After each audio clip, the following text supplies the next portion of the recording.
Hi there. Thanks for tuning in to another episode of Tinnitist TV. Today I am talking to Mrs. Henry and Chest Fever. Some bands have alter egos. These guys, they have a split personality. Half the time they're Mrs. Henry, a freewheeling indie rock band whose music ranges from rootsy blues jams to full-blown rock operas. The other half, they're Chest Fever, an officially sanctioned band tribute act who channel the sound of Robbie Robertson, Levon Helm and Co. for fans across North America. Somewhere in the midst of their latest jaunt across the Great Divide, which brings them back to Canada shortly, the band's core trio zoomed in from their futuristic Airbnb to talk about their new concept album, Keep On Rising, getting the thumbs up from Robbie Robertson, and plenty more. Enjoy. Mrs. Henry, Chest Fever, nice to meet you guys. Before we go any further, maybe you guys should all introduce yourselves so people know who we're talking to here. Sure, absolutely. My name is Dan Cervantes. I play guitar and I also sing in Mrs. Henry and Chess Fever. My name is Jody Bagley. I am a keys player in Mrs. Henry and Chest Fever and a singer as well. My name is Blake Dean. I play bass guitar, sing in both Mrs. Henry and Chest Fever. And that gets to the central point, I think, of what I wanted to start with you guys is that you are two, two, two bands in one, not just one. And I mean, there are other bands who have done this. They'll put on masks and they'll be like a different band on Halloween or whatever. But that's not what we're talking about here. You guys you guys literally are this two band thing all the time, right? How does that work? How did Batman, it happen? yeah, Batman, Bruce Wayne, Yeah. Clark, Superman. For this tour, we're opening for ourselves, doing our original music, which is definitely its own thing, but also it's rock and roll. So it's Yeah. two rock and roll bands in one, and at the core, it's us. Yeah, when we're Mrs. Henry, we play all of our own original music, which is a rock opera we worked on and we released. It's like 40 songs of all different genres. And then when we are booking ourselves as Chest Fever, it's all music by the band. So it's a way to separate those two twin babes. So, I mean, I'm presuming that Mrs. Henry came first since you guys have albums dating back about a decade, right? Correct. Mm-hmm. Yes, Mrs. Henry came first, and that's actually the first, kind of group that we played the band's music in 2017. We played the last waltz at a great San Diego club called the Belly Up, and that's where this whole thing kind of took off and morphed into Chest Fever. So, so you agreed to kind of do this one-off gig, and that literally you went, "Oh, hey, we're really good at this shit. Maybe we should just stick with it, or what?" Good at that about ourselves. Yes. Yeah, kind of. Yeah, the band Mrs. Henry, we've always been rooted in our love for the band, and one of the first songs we ever jammed together as a group was "The Wait," Hmm. and so we always had an affliction of love for the band, and yeah, when we got approached to do the show, it seemed kind of right up our alley, and we debated it for a little bit and actually kind of initially said no at first and answered. We don't do it, somebody else will. Yeah. So we did it, and it's led to quite a pretty fantastic journey over the last few years, and it's led us to where we are right now. Yeah, I mean, how do a bunch of California long hairs who weren't old enough to see the band end up, loving the band so much? What is That's it actually about their music? the reason. Why do you love Johann Sebastian Bach so much? He's way before your time. We found our way to this music one way or another. I grew up with a dad who showed me the last waltz on a random Thanksgiving on a laser disc early on. Jody's dad kind of would play some songs by the band. Blake's like you have a story of your like a First- family member in the South playing Dixie. Yeah, first time I ever heard the song was with my uncle, and it was so frustrating to play the night that drove Dixie down because I didn't know the changes, never heard it before in my life. But I remember just being distinctly lost because everybody knew the song and not me. I'm like, this song is infuriating, and I was like 9. It's not a 145. No, No. No. So yeah, Well, I got to tell you, I saw the band, so I'm one up on you. All right, Oh, all right. damn. Where'd you see them? Well, here's the thing. I saw the band in like the early 80s after they'd reformed without Robbie. So it was like the other four, and then, three or four guys filling in for them. So it's kind of almost the band, but Okay, still. no, it counts It as the counts. band. was Yeah. was Richard Manuel there? Oh yeah, Rich was there. Yeah, exactly. So you guys are actually officially approved by Robbie Robertson. What kind of hoops do you have to go through to make that happen? Show you the tattoo. Yeah. You See should right see what here. we you Yeah. should see what we find. No, it's it came about through honestly the internet and through just us through that first show we ever did at the Belly Up. We made a documentary about it and we made a record on it and we were kind of surprised, but our first tour back after the pandemic, the band's the band officials estate and a group called Iconoclast sent people out to go see us, and we're like, listen, we've been waiting since the pandemic to come and see you guys, and we thought we were in trouble, and we're like, oh, should we not be doing this? We're like, no, we love what you're doing. We've looked kind of everywhere out there, and you guys are doing this, and we really want to support what you're doing, and want to get behind it, and that's where Chest Fever started. And a month later, we started Chest Fever, Hmm. and it's taken us everywhere. Well, I've taken us around the world playing this music. Yeah, that's got to be kind of, I mean, it's got to be satisfying, and yet it's got to be kind of weird in another sense, right? It's kind of cool because depending on where you are in Canada, even little kids will run out to the dance floor and start singing every word to it. Makes no difference. In America, it's hit and miss. Some people are obsessed. Some people have never heard about it. But what's cool about the band and why we all got turned on to it is it's really good. So when you see it, especially live, it's kind of obviously infectious, and so it Yeah, works. totally. I was wondering about the difference between Canadians and Americans too, because I would think there'd be a different sort of, you know, It's their approach. Canadian band, the band's a Canadian Yeah, band. So it's a national, it's definitely a national pride there, and an embracement too of, their, kind of honorary Canadian Levon Helm, right, who is the American of Yeah. the bunch. But getting to be a part of that kind of legacy and almost be, like spokespeople or like when we go to a show, it's really awesome getting a chance to connect with people because they get a chance to know that hey, we're out here doing this and they have a chance to talk with us and connect with us through the music. So it's pretty awesome. It's really special. We've heard some of the most amazing stories and tales and memories about this music and people fly out to see the show too. Like it's a pretty rare Yeah. thing to see the band music live. I've never been in a band where I've had more people fly out to see our show. Yeah, I mean, you guys get some of the, obviously the band have been gone for a long time and people love them. So you guys kind of get the spillover of all these, like you said, the great experiences and the memories. I mean, it kind of raises the stakes for you in terms of, you can't just be like every other cover tribute band who can kind of go out and, well, exactly. You guys have to really kind of bring it, right? You've got kind of a torch to carry. Give a damn, yeah, everything's easy. yeah. If you care and you love it, then you don't have to worry about pretending. Yeah, we wouldn't Yeah. be doing it if we. I don't think we would have had the support that we've had if it wasn't if we didn't do it for everything. When we go up there and play, it's 100% of our heart and soul, and we put ourselves into it. So we're not just kind of doing a note for note replication. We're playing the songs, Mhm. but it's us playing it. So That's what the band would have done. yeah, If it's the what band they would would have have covered done. themselves, If the band was Yeah. doing when the band played Don't Do It, they did it the way that they did it. That was the they'd way have that funked they around. or when they did Long Black Veil, they did it the way that they did it. Every night would have been different. They've been trying stuff, playing things, little inside jokes, knock jokes and stuff amongst the band, and have fun with it.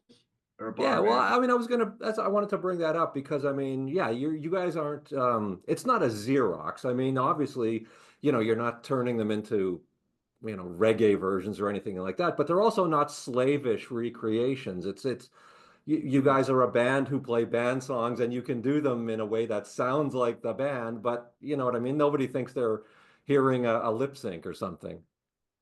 We have to keep our souls. Yeah, well, exactly. It's got to be an interesting line to walk, though. How do you kind of, balance that need to people come and they want to hear the solo the way they remember it, or they want to hear that fill on the drums or that organ line from Chest Fever the way they remember it. But at the same time, as you say, you got to not be falling into that trap of just Xeroxing and cloning the thing. Yeah, I think we give a good balance of both, of hearing, all the notes, all the melodies you want to hear, but then putting a little bit of a 21st century spin on some of the tunes. Do you know the whole catalog? We're getting there. Just about at this point. You got the basement tapes too, if you want to go down the rabbit hole. We're getting there. We've so far. We've played every song on the Last Waltz. Literally every song. There isn't a song on the Last Waltz, including the Well, Out of This World, everything. Every song that has been played at the Last Waltz we played. All of Rock of Ages, all of Music from Big Pink, all of the Brown album. Now all of the Best of the Band. At some point, we'll play all of Stage Fright. Maybe we'll dip into all of Northern Lights and all of In Cahoots and those and all the basement tapes. So at some point, we'll have every song covered. But they also covered a bunch of songs too. Yes. So forever. Yeah, I mean, you got to learn all the Dylan songs basically if you're gonna, really go down that, right? You guys would have to learn the entire, Royal Albert Hall, thing, the Judas gig, Yeah. Is there a specific album or era that you personally prefer that is your favorite? They got little zingers throughout their whole dang career. Recently we've been playing The Remedy, which is a song that came out much later. So there's little chestnuts throughout, but we typically first two albums are pretty. Music from Big Pink album, that was a whole heck of a lot of fun. Yeah, I think stylistically, we kind of are approaching it a little bit from all of the pockets the band would do, but there's a lot of pep in our step. So yeah. Well, and has playing all of this music for so long influenced the way that you guys have then started to, write and perform your own music? Do you find the bandisms kind of seeping into your own work? Yeah, there's always been elements that we've shared with the band. All three of us are lead singers. So in our own original music, we all switch off on the vocals, much like the band did. And we're very rooted in vocal harmonies and things like that. I think that hasn't necessarily changed since we've started playing the band, but that's definitely what was a big foundation of us that I think we got from the band. And a lot of the Eagles, things like that, very rich in harmonies and different vocals. Right. And are you still singing Gulf of Mexico in Cripple Creek, or have you changed it? 100%. 100%. I don't think we're gonna change that. Just like I don't think we're gonna, ever sub the lyrics for The Night That Drove Old Dixie Down. Good. Yeah. Okay, enough about the band. Let's talk about your own stuff now, because you put. Here's the thing. I think if people see you and say, here you guys covering the band, they will think that you are a rootsy Americana band in your own right. And sometimes you are. You've done a lot of, bluesy stuff over the years and hit those points. But this new album, the latest album, Keep On Rising, this is just nuts. So listen to it. I love it. A 45-song rock opera that sounds nothing at all, like the other kind of half of your personality. So tell me, what's the story with this? How did this all happen? The gumbo of genres, man. Yeah. Put it all in the big melting pot and threw it all at the wall. It was a year where we had nothing else to do but do, or other things to do. But we decided to take the year to make this and kind of do something that we'd probably never have another opportunity to do, which was dedicate ourselves to a craft and kind of a mission. Like we're gonna do this thing, and it took all year to do it. So it's almost like it's a, at least for me, like it was like a quest. Like, oh, let's go. We can finally climb Everest.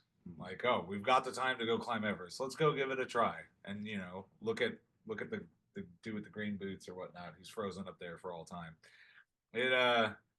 It encapsulated all of our influences and emotions and styles into one record, and pushed our boundaries as far as what we can do as a band.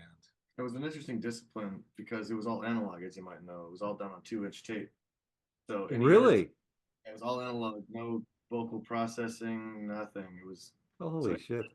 do was with literally a razor blade, or you're punching in destructively, endangering sections of before and after a section you wanted to fix. So it was very, very a lot of discipline went into that. And now we take that forward if we're recording anything or performing at all. When you're under the gun, under an analog situation, you have to, right? Otherwise, you're going to let everybody else down. You have to do it.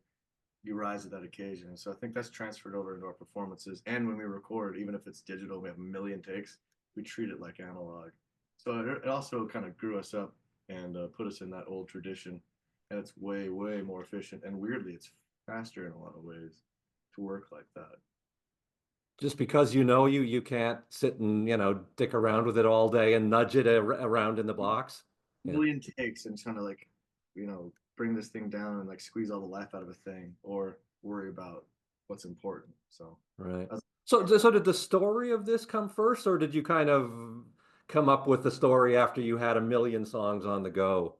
Kind of came up as it fleshed itself out through lyrics and kind of the little spots on the map, and then as things kept progressing, the map opened up and we're like, oh, this is a castle, this is a dungeon, this is the fire pit, here are the trees, there's the princess, there's all, it kind of all started coming together as it went. What is the And story in a nutshell for people who don't like me, who haven't been able to really follow it? one word, hope. If there's one word to take out of it, it's about hope. And you could say it's about an artist by the name of Mrs. Henry. And just like any great story, there's a fall and a rise, and step foot out of the front door, and then see what happens. Uh-huh. Who is Mrs. Henry? I'm Mrs. Henry. You're Mrs. Yeah. Henry. Oh, it's a Spartacus thing, is it, or a Negan thing? Mrs. Henry is it's kind of the archetype of rock and roll, and that's it embodies itself. It's a rock band, rock It band. embodies itself. You are good, sir. So, I mean, this is a very this album has, to me, it's almost got a Broadway musical type of feel to it. It's like these songs were written to be, you know, done on a set with, was that kind of part of your thinking going in? You wanted to create this Jim Steinman Meatloaf, you know? Yeah, a little bit. I think it kind of evolved into that. As we said, we started writing it sort of a song at a time and just kind of recording for the sake of recording, and then it started to kind of piece together, and like maybe there could be like a story connecting these. And once we kind of thought about it as a rock opera, then it really opened the gates to what we could allow ourselves to do there as a rock band. So, some of us come from really strong musical theater backgrounds, classical music backgrounds. So it kind of gave the idea of like, if we want to do a song that's just piano, just vocals, and is a little more of a classical realm, like we have the freedom to do that now, that we just gave ourselves, because we decided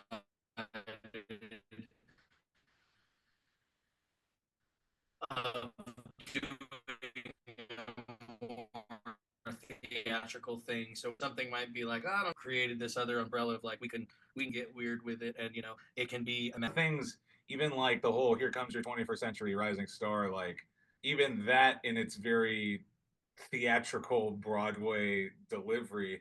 I mean, as Joey said, once it was decided this can be a rock opera or is a rock opera, I mean, there's countless rock. I mean, musicals, operas that we're all inspired by. We all have, grew up with, I guess moms and dads that would listen to Cats or, or Jesus Christ Superstar, Fan of the Opera. Phantom of the Opera, Gilbert, like Sound of Sullivan, Music, 100%. all these things where the motifs come and go, but like, you listen to a lot of great rock. I mean, it's, even Pink Floyd kind of echoes into Phantom of the Opera, and then all of a sudden that echoes into us. So it's just Right. it's kind of one tail chasing the other.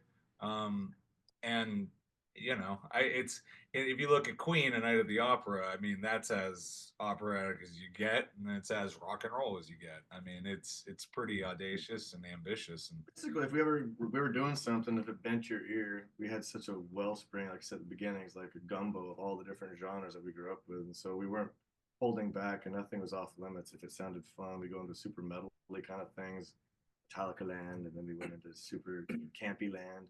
If it was fun and it made sense and it flowed, then we went with it. Yeah, I mean, is this everything that you wrote over that period, or is there even more stuff floating around that didn't make it? that was it. That was everything at that time. I mean, Okay. there's stuff brought in that we had worked on stuff that was from, definitely from the crypt and from the archives, kind of saved for a rainy Okay. day. But that's the totality. We didn't. There's no leftovers. That was literally everything was in that. So it's such a dichotomy and a juxtaposition and just so different from the other half, like I was saying. What's that like when you go to play a show? Because I mean, I'm guessing you have some people who are coming to see you for the band stuff, and then you have people who are coming to see you for your own stuff.